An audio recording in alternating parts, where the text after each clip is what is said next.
Ucrania es una tierra antigua y orgullosa, con una rica historia llena de belleza, heroísmo y sacrificio. Una tierra fronteriza, un lugar donde el este se encuentra con el oeste, occidente y oriente. Esta es la bandera ucraniana, el azul representando el cielo y el oro su aparentemente interminable campo de trigos. Ucrania, un premio que muchos han buscado y mucha sangre se derramó en la búsqueda de poseerlo.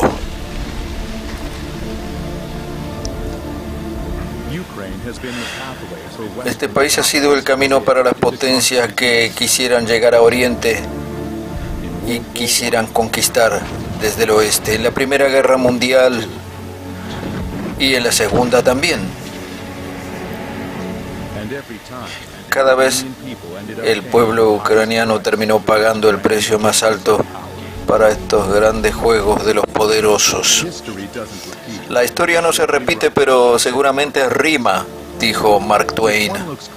Y si uno mira de cerca la historia de Ucrania, uno notará muchas rimas, cosas que se repiten por parecidas, rodeado de torres destruidas.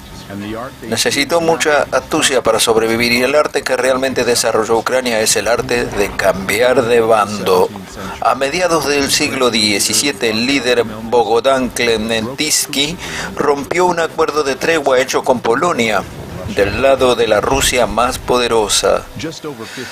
Poco más de 50 años después, mientras la guerra ruso-sueca estaba en pleno apogeo, otro líder, Iván Mazepa, rompió la unión con Rusia cuando cambió de bando, uniendo fuerzas con los invasores suecos.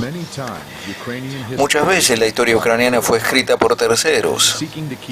Buscando mantener las conquistas de una revolución, a toda costa Rusia accedió a las condiciones humillantes del Tratado de Brest-Litovsk de 1918, que convirtió a Ucrania en un protectorado alemán. Otro documento histórico que cambió el destino de Ucrania fue el Pacto Molotov-Ribbentrop en 1939, uno de los muchos acuerdos de este tipo entre los países europeos y la naciente Alemania. Intentando proteger a su nación de la inminente amenaza nazi, José Stalin negoció un tratado de no agresión con Hitler. Mientras se prometían paz, los ministros de Asuntos Exteriores soviético y alemán Molotov y Ribbentrop realinearon el mapa de Europa del Este, dividiéndolo en esferas de influencia alemanas y soviéticas. Apenas se firmó el pacto Molotov-Ribbentrop, luego Polonia se dividió, y en septiembre de 1939 el este de Polonia se despertó para ser el oeste de la Unión Soviética.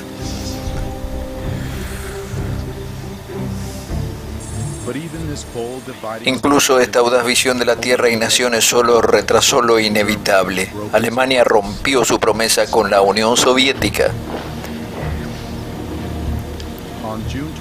El 22 de junio de 1941, Alemania invadió Rusia, lanzando la Operación Barbarroja, el mayor movimiento militar en la historia del mundo.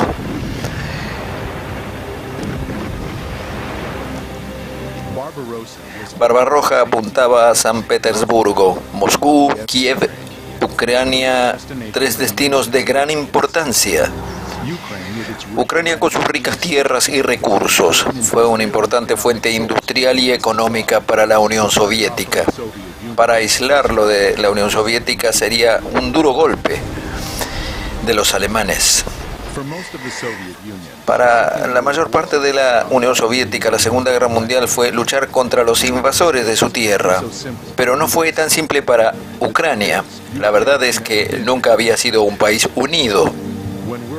Cuando estalló la Segunda Guerra Mundial, una gran parte de la población del oeste ucraniano dio la bienvenida a los soldados alemanes como libertadores del gobierno soviético recientemente impuesto sobre ellos, y colaboraron abiertamente con los alemanes. No se anunció la escala real de la colaboración durante muchas décadas después de la guerra, nos enteramos, pero ahora sabemos que hubo colaboradores y batallones ucranianos, como los batallones San Galicien, Nashigal, Roland,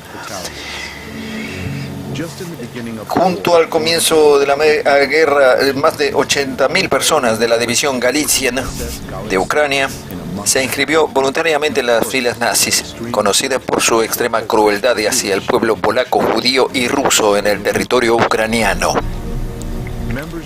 Los miembros de estos grupos militares venían en su mayoría de la Organización Nacionalista Ucraniana, la OUN. Fundada en 1929, esta organización tenía como objetivo final crear una Ucrania étnicamente pura e independiente y consideró el terror una herramienta aceptable para lograr sus fines. Su bandera oficial era negra y roja, tierra y sangre.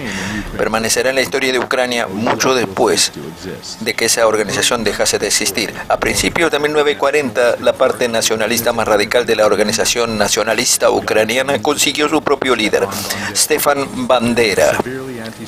Severamente antisemita y anticomunista, proclamó una Ucrania independiente en 1941. Sus aliados alemanes desaprobaron tal acto de voluntad propia y lo llevaron a la cárcel durante casi toda la Segunda Guerra Mundial.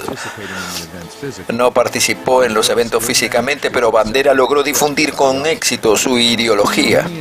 Muchos historiadores independientes estiman que la milicia ucraniana nacionalista exterminó entre 150.000 a 200.000 judíos en territorio ucraniano ocupado por los alemanes a fines de 1941.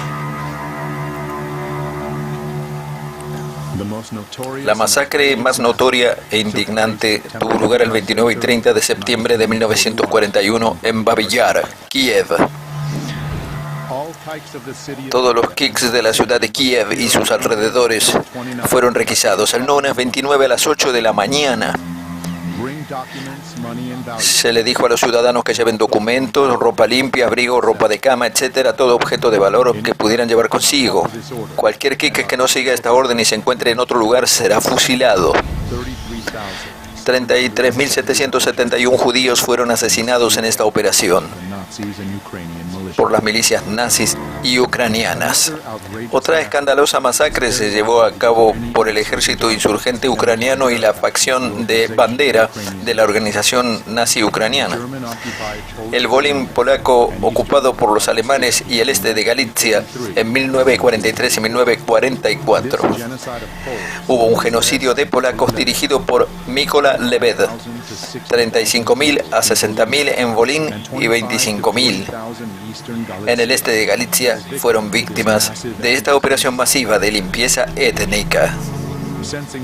Sintiendo la inevitable pérdida de las tropas alemanas, la Organización Nacionalista Ucraniana se dio por vencida con su antiguo aliado y comenzó a luchar por igual contra los alemanes y las fuerzas soviéticas. En enero de 1943, las tropas soviéticas comenzaron a hacer retroceder a los nazis, liberando una parte de Ucrania tras otra. Ucrania Occidental fue la última región liberada por los alemanes, siendo finalmente libre totalmente en octubre de 1944 y quedando bajo el régimen ruso. Los hombres de Bandera empezaron a pelear contra el régimen soviético. Dejaron el caos y sembraron de terror a todos los pueblos aledaños. Guerra que se prolongó hasta mediados de la década de 1950, cuando los últimos colaboradores de Bandera huyeron del país. El 7 de mayo de 1945 Alemania se rindió incondicionalmente a los aliados. Ucrania siguió siendo parte de la Unión Soviética. La paz después de la Segunda Guerra Mundial fue de corta duración. Estados Unidos y la Unión Soviética se aliaron junto con Inglaterra para derrotar a los nazis. Se convirtieron trágicamente en enemigos cuando comenzó la Guerra Fría. La era de la tensión política y militar entre Estados Unidos y la Unión Soviética duró casi 45 años, manteniendo a la humanidad bajo la constante amenaza de una guerra nuclear.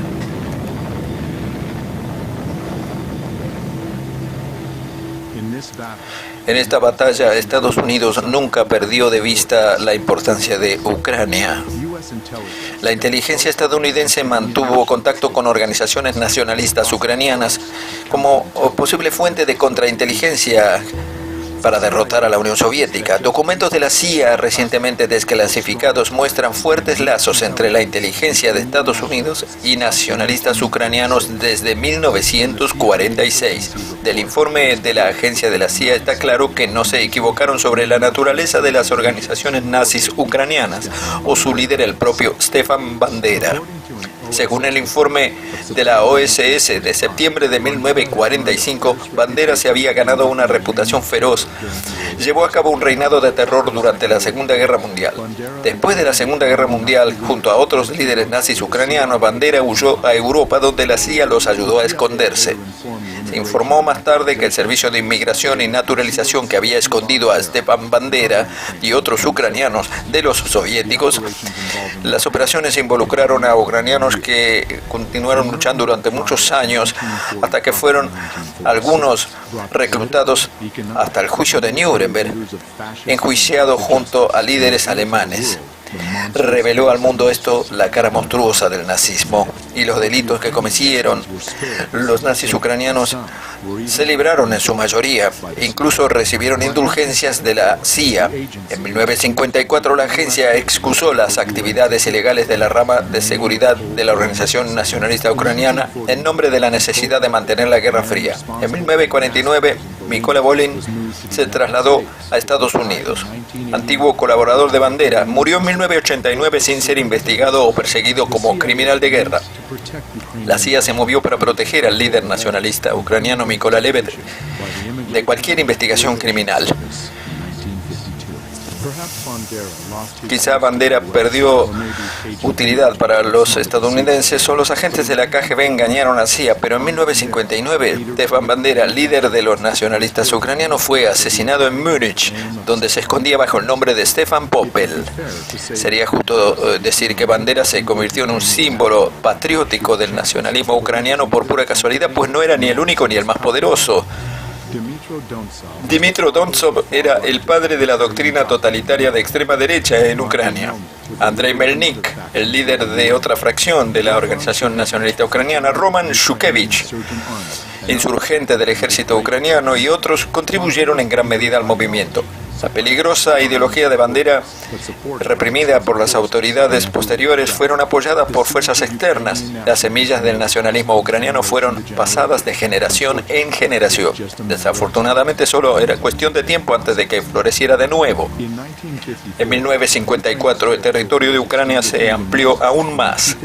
Cuando Nikita Khrushchev, el líder de la Unión Soviética, y un ucraniano mismo generosamente entregó la región de Crimea a Ucrania, los historiadores discutirían sobre la legitimidad de esta transferencia. Durante muchos años por venir y 60 años después del regalo de Khrushchev, dramáticos nuevos eventos tendrían lugar en Crimea. Los ojos del mundo están puestos en Ucrania mientras continúa la crisis en Crimea, dice esta cronista. Decenas de hombres están luchando e incautaron edificios. ¿Debería Ucrania simplemente encogerse de hombros?, dice este otro periodista. Los viejos argumentos volvían a calentarse. La Guerra Fría se calentaría mucho y se enfriaría por turnos, mientras que ambos rivales estaban construyendo obsesivamente la capacidad militar. El punto de inflexión tuvo lugar cuando la nueva era de la península llegó a la Unión Soviética con su nuevo líder, Mikhail Gorbachev. A mediados de la década de 1980, perestroika significó la reestructuración y la liberación y la democratización. La perestroika tuvo un impacto positivo sobre la coyuntura internacional. Noticias asombrosas de Alemania Oriental, donde las autoridades aseguran que el muro de Berlín ya no significa nada. Dentro de la Unión Soviética, el debilitamiento del control del Kremlin tuvo diferentes consecuencias. En Ucrania, una organización política nacionalista, Narodny Ruch, o Movimiento Popular, surgió en 1989 debido a esta nueva apertura. Estos abogaron por la independencia de Ucrania desde la Unión Soviética y se convirtió en una incubadora para los líderes del neonazismo ucraniano. En 1991, uno de ellos, Ole Tyanivok, fundó Spodova, un partido nacionalista abiertamente radical, predicando los buenos viejos principios de Bandera. Se entrenaron y lucharon contra los rusos, pelearon contra los alemanes y quiques y otras alimañas que querían quitarnos Ucrania. Purgar Ucrania de judíos y rusos era el lema de los nazis, Ucrania para los ucranianos. Sus declaraciones lo siguieron de cerca el centro Simon Wiesenthal y lideraba el líder del top 10 de los rankings nazis en la década del 90. También, por desgracia, atrajo a numerosos seguidores de otras partes. Dmitry Yarov fundó organización de extrema derecha Trisub, o Tridente, en 1984. En abril de 2013, Yarov se convirtió en miembro del parlamento del partido de oposición UDAR. Más tarde ese mismo año se convertiría en líder del grupo nazi ucraniano más radical, el sector derecha, Rai Sector. Andriy Parubi no tardaría en aparecer al frente de guerreros ultranacionalistas. La antorcha marchó una vez más. Iluminaron las calles de las ciudades ucranianas.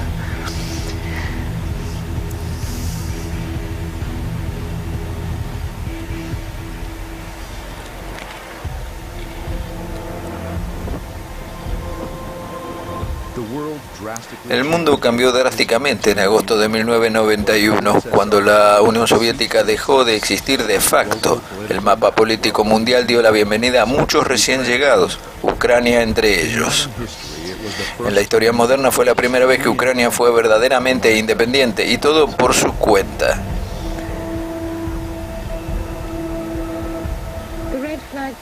La bandera roja cayó sobre el Kremlin, dice la cronista, cuando el presidente Gorbachov puso fin a 7 décadas de régimen comunista en la Unión Soviética. Los años posteriores a la desintegración de la Unión Soviética se conoció como los años locos de los 90 en todos los territorios postsoviéticos, dejando atrás 15 estados independientes que comparten solo una economía desastrosa y un futuro incierto. Después de todo esto, bajo una economía controlada por el libre mercado, cambió drásticamente las reglas de juego. Nuevos negocios surgieron instantáneamente, los primeros oligarcas nacieron de la noche a la mañana. El antiguo país sin división de clases de repente se estratificó.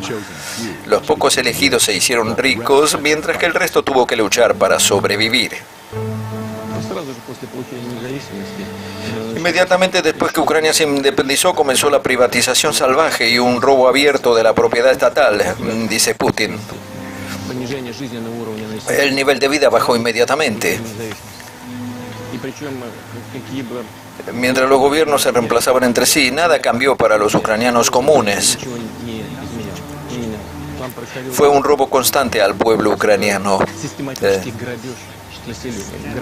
Sistemático robo.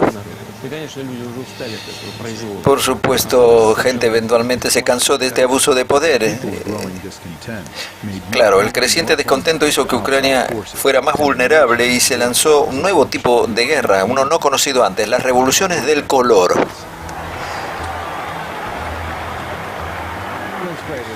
Los manifestantes chocan con la policía. Esta es la del color naranja. Cientos de miles protestando y pidiendo una nueva elección.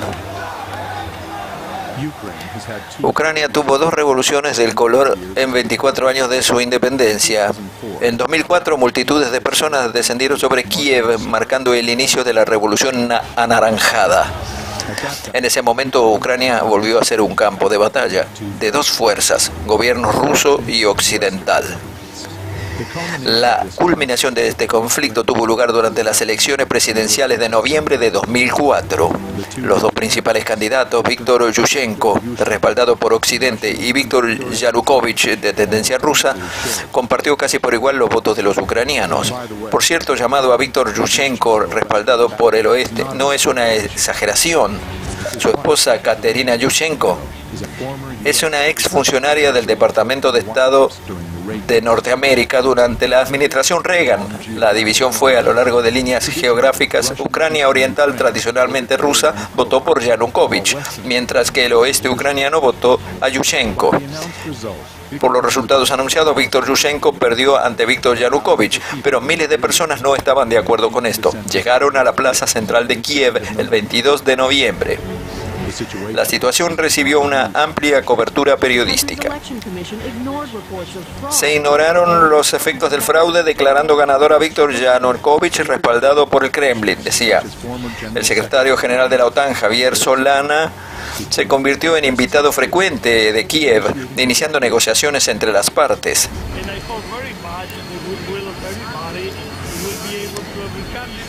Espero que podamos saltar todas las dificultades. A menudo se alcanzaban solo en el papel los acuerdos, por lo tanto Yushchenko nunca le dijo a sus seguidores dejar de bloquear los edificios gubernamentales del centro de Kiev. Les convenía el disturbio, por eso las protestas no violentas naranjas duraron más de un mes, tiempo durante el cual los resultados de las elecciones anteriores fueron anulados. Se anunciaron nuevas elecciones. Apenas 3 meses antes, Víktor Yushchenko se convirtió en una víctima de un envenenamiento misterioso y aún sin resolver con polonio radiactivo. Por eso no le impidió ganar las elecciones. Había mucho más que la voluntad del pueblo que condujo a esta victoria. Una revolución pacífica y su líder fueron muy bienvenidos por la comunidad internacional, pero la euforia no duró mucho. El gobierno de Yushchenko fracasó por completo con las reformas y perdió su oportunidad de establecer la democracia. En cambio, descendiendo a la lucha interna, Víktor Yushchenko no fue reelecto para un segundo mandato. Al final de su presidencia tuvo tiempo de hacer un último regalo a sus seguidores del oeste de Ucrania. Finalmente quiero decir algo que millones de patriotas ucranianos han estado esperando durante muchos años, dijo. Firmé un decreto por un espíritu inquebrantable, heroísmo y abnegación en la lucha por la independencia de Ucrania. Declaro el estatus de héroe ucraniano junto con la orden de Estado a Stefan Bandera, héroe nacional. Stefan Bandera, gloria a Ucrania. El estado de héroe de Stefan Bandera duró poco. En 2010, Víktor Yanukovych fue electo presidente. Esta vez, la comunidad internacional sobre la legitimidad de las elecciones fue unánime, y en enero del 2011, Yanukovych derogó el título de héroe de bandera. Sin embargo, casi 4 años después, otra revolución sacudió a Ucrania. Destruido el monumento de Stefan Bandera, comenzaron los disturbios.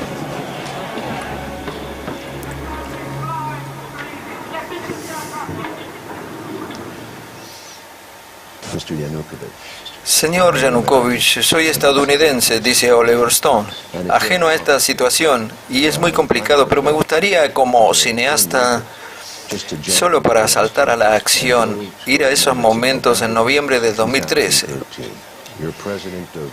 Eres presidente de Ucrania, has sido presidente durante 3 años, el país está en una mala situación económica, muy mala, tienes un acuerdo comercial con Rusia y ahora busca hacer un mejor trato con la Unión Europea y está negociando.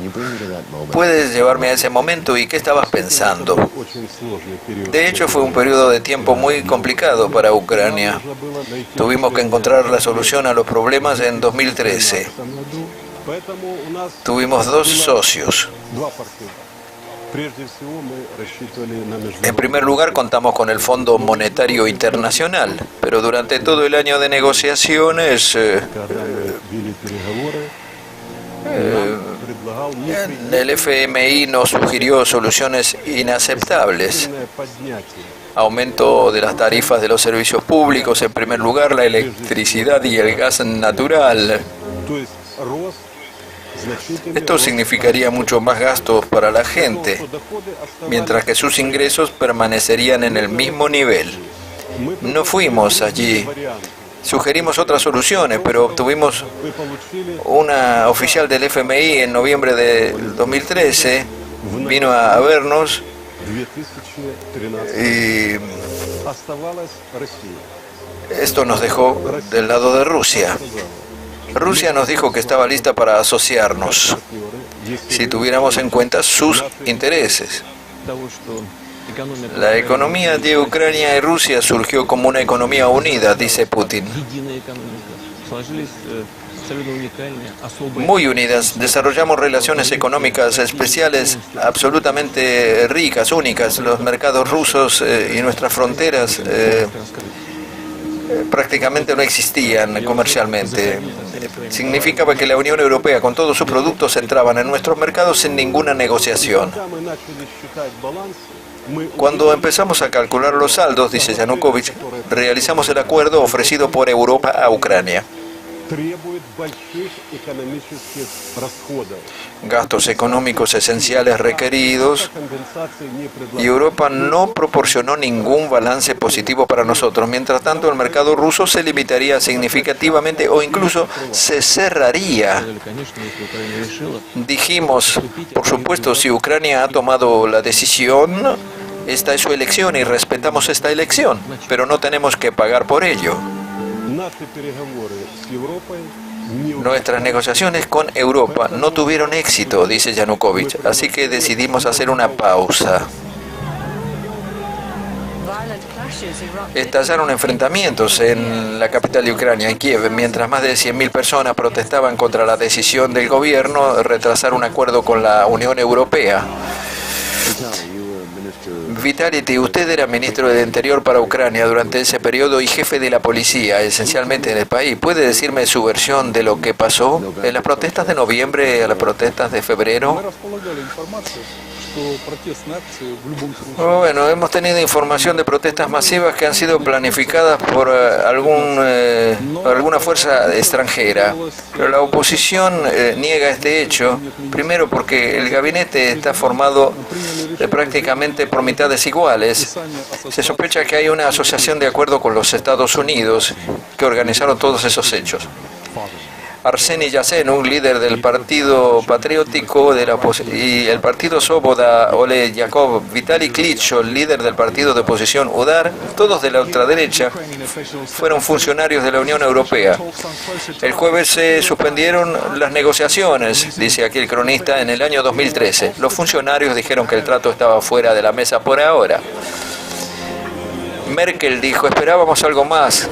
El ucraniano dice, quiero que me escuche. Durante 3 años y medio he estado 1 a 1 en este asunto con una Rusia muy fuerte. Muy fuerte. Y ahora nos han dejado solos. Entonces protestas entraron segundo día en Kiev, la multitud de 1.000 personas empezaron ahí.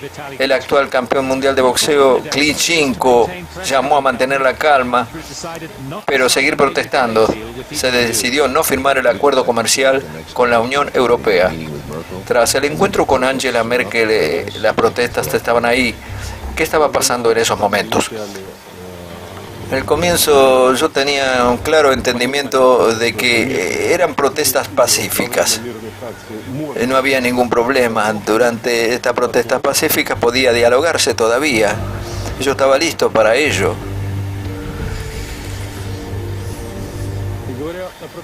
Receta para la revolución. Primero, dinero. Usted siempre tiene que tomar en consideración de facto que tenemos que estar preparados para luchas a largo plazo. Habría gran número de ONGs que financiaban esto desde algún lugar, periodistas pagos. Robert Parry, periodista estadounidense mejor conocido por sus revelaciones sobre el escándalo contra iraníes en la década del 80, es el fundador de Consortium News, donde se ha informado extensamente sobre la crisis en Ucrania y las fuerzas detrás de los disturbios. Una ONG es una organización no gubernamental, ahora muchas son bastante legítimas, representan buenas causas, quizás ayuden a la gente. Es un país que hay que alimentar, hacer frente a tipos de problemas sociales, de salud, pero algunas ONG que se han financiado por entidades gubernamentales y servir más al propósito de ese gobierno, en lugar de tratar de servir a la gente para los que aparentemente están trabajando. Una cosa que vimos en la década de 1980, en ese momento, la CIA, debido a los escándalos que habían sido expuestos en la década de los 70, durante 15 años la CIA financió en secreto secreto actividades en el extranjero de las asociaciones nacionales de estudiantes, pero luego salió a la luz una red fantástica de las penetraciones de la CIA en toda América Latina, en los golpes. Existía el concepto de que en lugar de tener a la CIA, que tradicionalmente iría a esos diferentes países de destino financiando sus medios, financiando ONGs, financiando operaciones políticas, que esencialmente se subcontrató una nueva organización denominado Fondo Nacional de la Democracia, que fue creado en 1983 y haría más o menos lo que solía hacer la agencia. Iría a uno de estos países, apoyaría a uno o varios grupos políticos, capacitaba activistas, contrataba periodistas, mercenarios, grupos empresarios y tratar de promover los intereses de la política exterior estadounidense, a veces contra los intereses del gobierno anfitrión, el gobierno objetivo. Más allá de eso, ayuda logística, Fondo Nacional para la Democracia y otras agencias estadounidenses que ayudaron a formar activistas, trabajar con periodistas para obtener un lado de cara lavada, más favorable, trabajando en cosas como obtienes tracción, cómo consigues que las cosas se vuelvan favorables, cómo usas para generar apoyo a tu causa. Muy sencillo. El apoyo empieza con dinero. Mustafa Nayyem, fundador de nuevos medios de comunicación en Hungría, publica algo que tiene que volverse viral. Una notoria publicación en Facebook en noviembre de 2013 trajo primeras multitudes a Maidán. Maidán, un punto clave en Ucrania. He escrito todo esto para ver si había gente que me sigue. Segundo ítem para crear la revolución, los medios, el control de los medios. Si lees el periódico estás mal informado, dijo Mark Twain. Para entregar al mundo moderno tantas tecnologías diferentes y no saber usarlas, bueno, los medios de comunicación los debes abrazar a todos. Cuando comenzaron los inquietantes eventos estudiantiles en noviembre del 2013, tras nuevos canales de televisiones, salieron al aire 3 señales diferentes que de repente aparecieron de la nada. El 21 de noviembre de 2013, Omar D, Televisión, el 22 de noviembre, y Expreso, Televisión, 24 de noviembre. Directamente estos canales se volvieron virales, apoyando las protestas y animando a más y más gente para venir a Maidán. Las primeras protestas masivas comenzaron el 21 de noviembre, con el comienzo de emisión de los programas de televisión. Al principio eran pacíficas. Toda clase de personas estaban presentes, jóvenes, mayores, gente con niños. Estaba claro que confiaban en las autoridades, incluida la policía. Sintieron que era seguro ir a esas manifestaciones. No hubo ninguna amenaza de que se utilizaría la fuerza contra las manifestantes.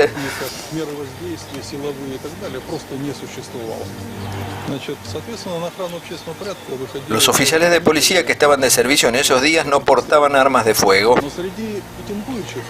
Pero entre los manifestantes se vieron algunos grupos radicales, infiltrados, grupos neofascistas. El 24 de noviembre cometieron su primer acto de agresión.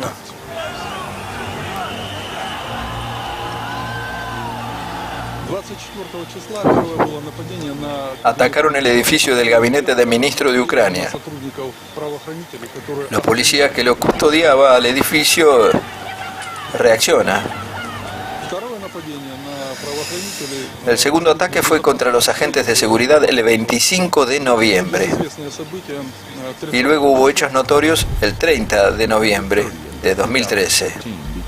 Se convirtió en el primer punto de inflexión de Euromaidán, uno de sus eventos más reportados y misteriosos. Déjame contarte sobre estos eventos desde mi perspectiva. El intendente de Kiev, Popov, cuenta aquí sobre lo que sucedieron esos días. A ver. Lo que vimos claramente es que había grupos de infiltrados que eran los mismos que actuaban cada una de las fechas anteriores. Cuando la gente dejaba la plaza, esos grupos permanecían. Hubo una alarma a las 6:30 de la mañana. Me levanto. Bueno, Digo, habrá terminado todo, gracias a Dios, debe estar todo tranquilo, en paz. Digo, como intendente, cualquiera quiere la paz. Básicamente, me levanté, 2 horas dormía nada más por día en las últimas semanas. Volví a las 6:30, veo la televisión inmediatamente. Apenas me levanto, el Canal 5 estaba prendido y mostraba muchas ambulancias y personas golpeadas. Después los manifestantes atacaron a la policía. Ocurrió en horas de la madrugada. Testigos presenciales dicen que la policía sí usó porras, bastones. Hablando francamente, comencé a transpirar frío. Mi primera reacción a las acciones policiales en Maidán fue inmediata. Tuvimos que investigar quién dio la orden de disolver a los manifestantes y usar la fuerza contra ellos. Estaba en contra de cualquier violación de derechos humanos y del uso de la fuerza contra los manifestantes. Hubo actos criminales perpetrados por fuerzas de seguridad. Simplemente Popov no estaba en condiciones de tomar decisiones. ¿Y a quién estaba subordinado el intendente Popov? Al jefe de Estado Mayor. Y entonces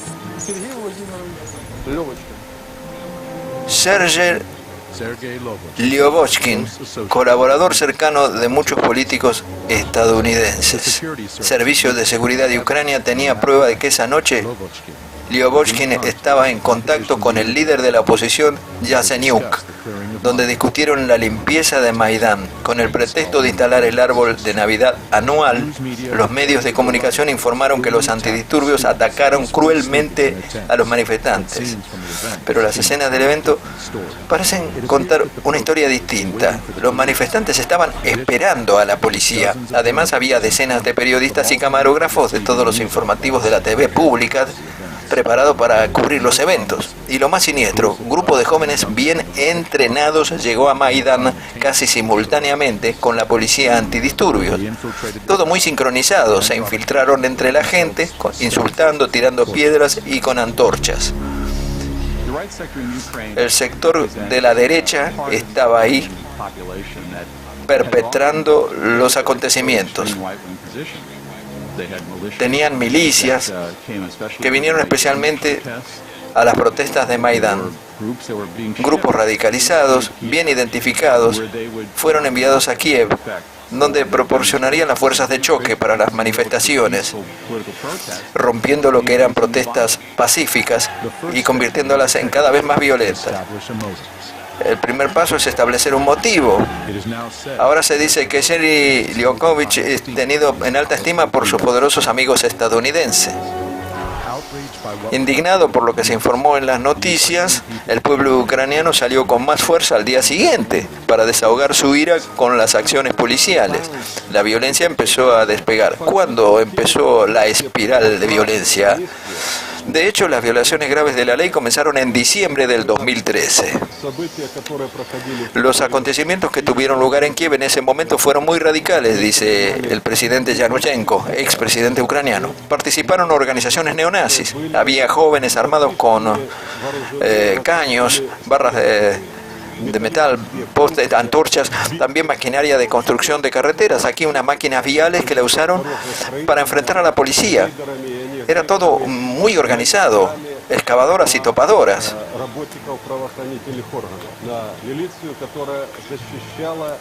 Quienes custodiaban los edificios públicos fueron retrocediendo, no permitían que los manifestantes ingresaran, pero ¿cómo podía el presidente detener a esa multitud? ¿Con quién se suponía que se debía hablar? Las técnicas puestas en marcha en ese momento fueron planificadas con mucha anticipación. Es la receta para una revolución. Las técnicas es el tercer ingrediente. Como velado y enmascarado pueden ser las revoluciones de color. Un espectador atento puede ver las similitudes que revelan su verdadera naturaleza en todos los países del mundo. La misma metodología. Para hacer que las multitudes actúen como un grupo obediente, tienen que estar unidos en el nivel inconsciente. Los autores intelectuales de las revoluciones de color lo saben bien y han perfeccionado este arte.